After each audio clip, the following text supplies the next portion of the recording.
Et c'est vraiment le récit au jour le jour de ce qu'elle subit à Gaza. Je vais vous lire la 4e page de couverture. Une citation.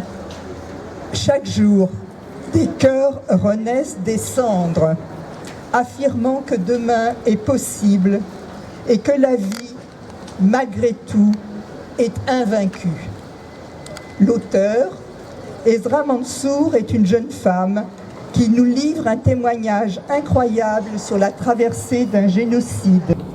L'être humain ne se mesure pas à ce qu'il possède, mais à ce qu'il refuse.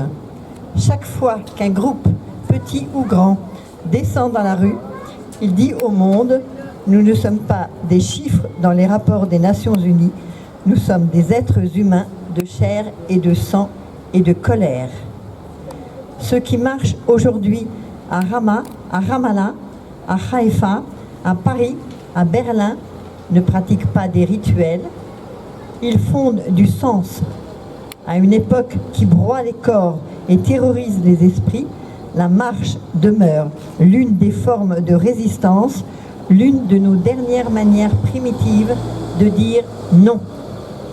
Ainsi, nous ne descendons pas dans la rue seulement par solidarité avec Gaza, mais par solidarité avec nous-mêmes.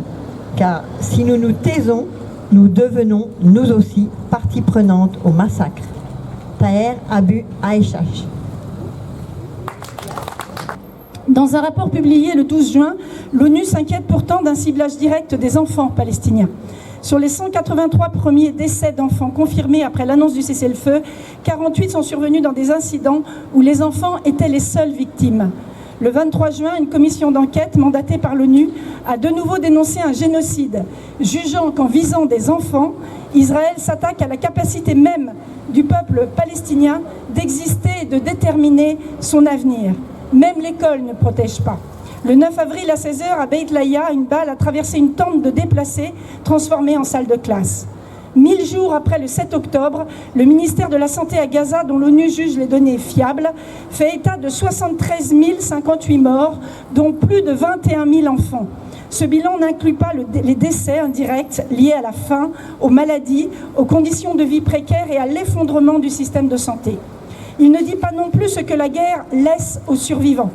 Beaucoup d'entre eux, confrontés à des épreuves qu'aucun enfant ne devrait jamais avoir à subir, présentent des signes de peur chronique, d'anxiété, de troubles du sommeil, de cauchemars, de repli sur soi, d'agressivité, de difficultés de concentration et d'engourdissement émotionnel, énumère Shurouk de l'organisation Save the Children à Gaza. Ceci est une arme de destruction massive. Elle a été utilisée près du canal Saint-Martin par Ramzan, surnommé la douane, âgé de 14 ans, pour envoyer de l'eau aux cyclistes s'il ne lui donnait pas 2 € pour passer. C'est grave quand même. Un mineur mis en garde à vue, menotté, et nos médias l'ont dit, c'est le symbole de la République qui s'effondre. Les armes fournies par les États-Unis, la France, la Chine, l'Iran, les Émirats arabes, etc. sont démocratiques et ne peuvent en aucun cas être comparées à des armes de destruction massive. Et nous ne parlons pas des 70 000 tonnes de bombes lancées sur Gaza, l'équivalent de 16 fois ce que les États-Unis ont largué sur Hiroshima en 1945, depuis octobre 2023. On ne parle pas non plus des armes françaises utilisées au Soudan, des 3 milliards que la Grèce a payés à Israël pour être armée. Le commerce des armes, c'est juteux. Alors je vous le dis, le vrai danger, ça vient vraiment des enfants qui s'amusent les jours de canicule. Alors faites attention parce que là, vous allez tous dire « Stop arming Israël », sinon je vous incendie et je vous mets plein d'eau dans la figure. Vous n'avez pas dit assez fort « Stop arming Israël ». C'est pas terrible mon affaire. Bon. Ah ben voilà.